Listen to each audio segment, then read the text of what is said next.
Okay, starting with transparent yellow, I'm filling those little horns and the center with yellow so that it matches the center so it doesn't look so, it looks a little bit more natural.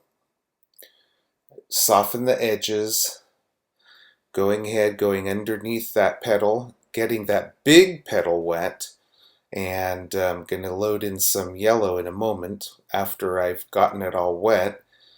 Let it run, move it. Once it's all moved, then you can start cleaning up the edges if you need to. And you always need to, so make sure that that goes right to the edge. And still working, getting it wet, and sorry you can't see the whole thing, but you will when I turn it over. Gonna drop in some yellow, and of course this is done after the other operation was done.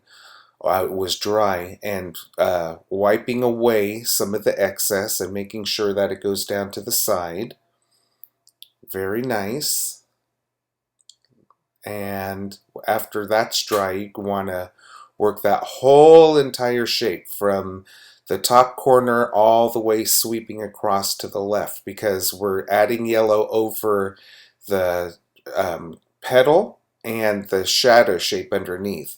Where the color is going to run, but that's okay, let it. And getting it wet again so that it can move.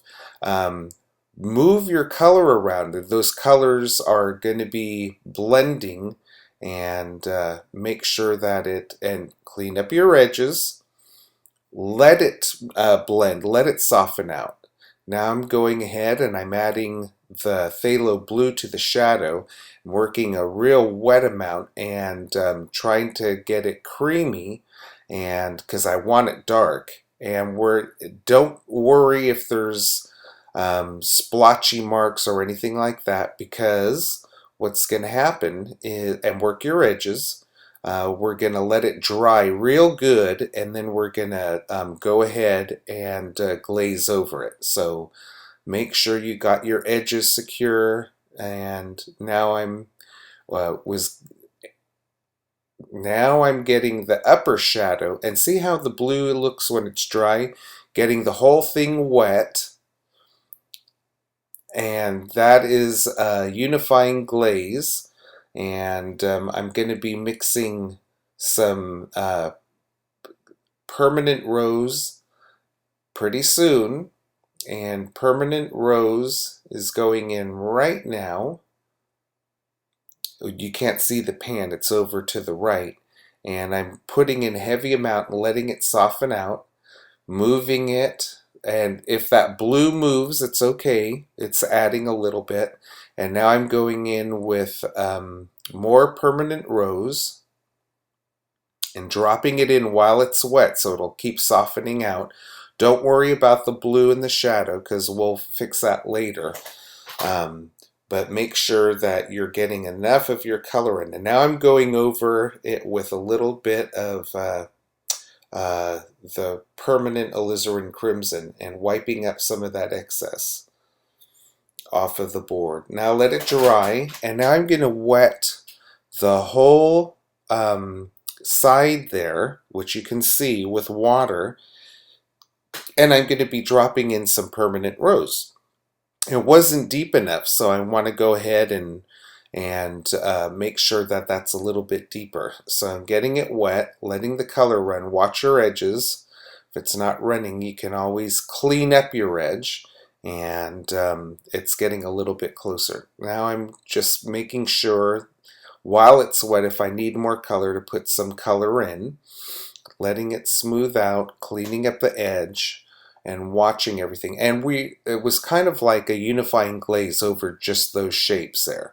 So they were getting a little hard, and so moving it around, letting everything soften, and then I'm going to just lay it down and let it dry. Always make sure you're working your edges. And see there, I just made sure color went in between the paper fold there. And while that's dry, I'm going ahead and adding it looks like alizarin crimson to the center shape there, because we had it in the mouth of the flower. We want it to match a little bit more. So putting a little bit in those that horn corner there. And I don't know why I call it a horn corner, probably because it looks like a little devil. And dropping in some color. And now what I'm going to be doing is working with alizarin crimson. I need to make that petal edge shadow shape a little bit darker and working the whole underside. And now I'm doing a unifying glaze, getting the whole thing wet and making sure that it's going to go down to the corner in a moment. So I'm adding a little bit more color while it's wet. And now working the edge. I'm going to let that dry out. And now, and clean it up, I'm going to put it down and make sure that it moves around so we don't see any brush strokes. And now what I'm going to do is make sure that it's nice and good. Boy, why did I have that clip last so long? So making it real nice. Okay, now I'm working with, oh, I'm adding more. Maybe this was a second clip. It is, I just doubled it. Sorry about that. So the same thing, securing your edges. For some reason I doubled it, left it in there. Oh well. Wanted you to really get to know that part. Okay.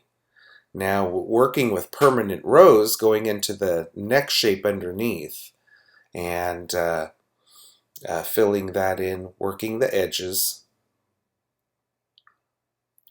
and letting that run.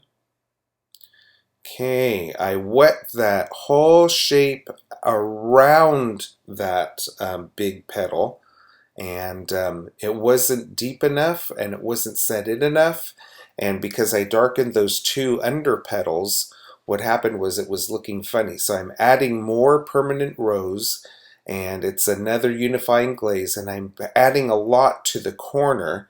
And what I'm going to do is I'm going to be adding a little bit of what do you call, well, I'm going to be showing you. So there, getting that shadow shape wet and the seal part wet, and I'm adding a lot of permanent rose, and I added a lot, letting it run into the yellow. Don't worry about it, and because it's going to soften out, and I'm wicking up some of the excess because the paper is really wavy there, and I don't want it to be too wavy, and I needed to settle down the brush strokes that I did previously. Now when this is dry, I'm going back into that big petal shape because I need to add more permanent rose. If it's not enough, you just got to keep going, and you're working separate shapes, and then you do a unifying glaze so that everything stays kind of soft, and you don't want those edges to be built up too much. So making sure that there's enough permanent rose there, and now that it's dry, going in and working the ribbons and getting it wet. I'm going to be, remember for Jean, she wasn't liking it, so there wasn't any yellow in there, so I'm adding some yellow, just a little bit, very, very lightly, and while it's wet, I'm going to add in some permanent rose. And don't fill in the whole thing, you're just working in little shapes here and there, going to let it soften out. And once you do that, then you have to make sure you're cleaning up your edges, and I just have that damp brush and I'm working to the edges there. So now I can work the other ribbon, get that wet, and I'm getting the whole shape wet this time because I need to soften out some of those harder edges there, because it is one shape. The light is hitting it in a certain area. Go again, just adding some yellow, and then I'm going to start adding some pink. Or excuse me, permanent rose, and let that play out. Clean up the edges once you soften it out. Now you've got those two different shapes to keep an eye on.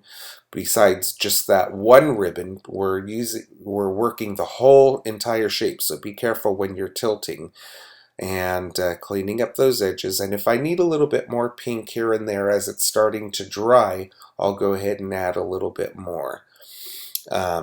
Use your judgment, take a look, and you know that this is going to dry lighter anyway, but we're just adding a little bit more color so it just doesn't jump out at the page. And again, always look at your edges. Okay, now that that's dry, I'm going to work that whole big upper right shape because I want it deeper. And so I'm going to be working with permanent rose and I think permanent alizarin crimson.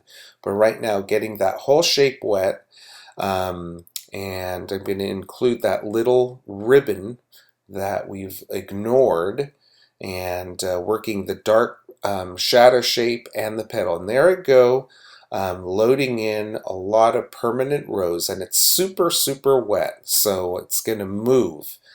And I want it to move into that little ribbon, and go ahead, clean up your edges before or while you can, and letting everything move, and I'm securing or working the edges there with some permanent rose, otherwise it'd look funny. Now it kind of stays away from the edge, that's why I laid some color down there. Now I'm working with permanent alizarin crimson, dropping some of that in just the upper corner there, so that'll blend out and smooth out.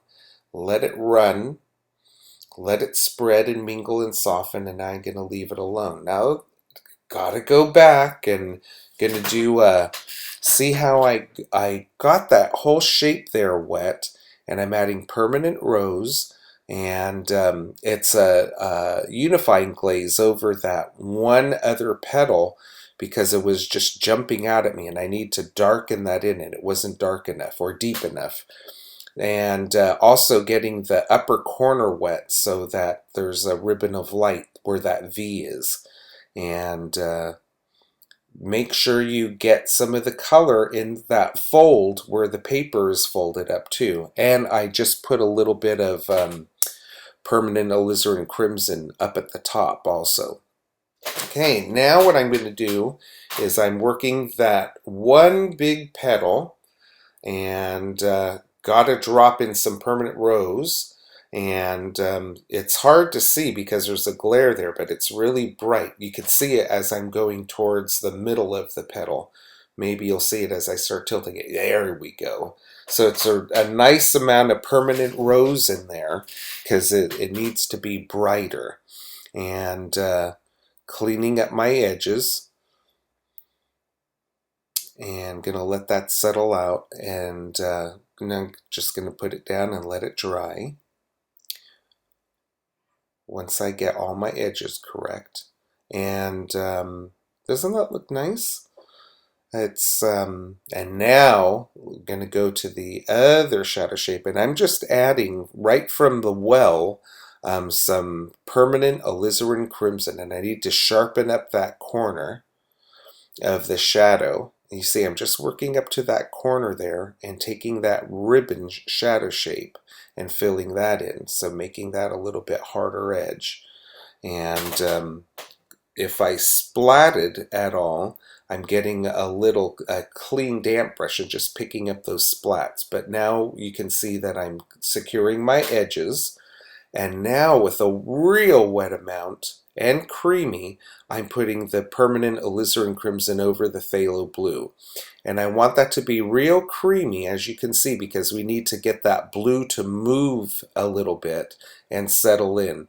It's not going to be smooth, but we don't have to worry. It's a shadow shape, and there's petals and shadows, and there's petal texture. So now I'm getting a bigger brush and moving that along, trying to get it to move a little bit and settle in. And I want there to be a real creamy amount on there. Now I'm cleaning up that little edge.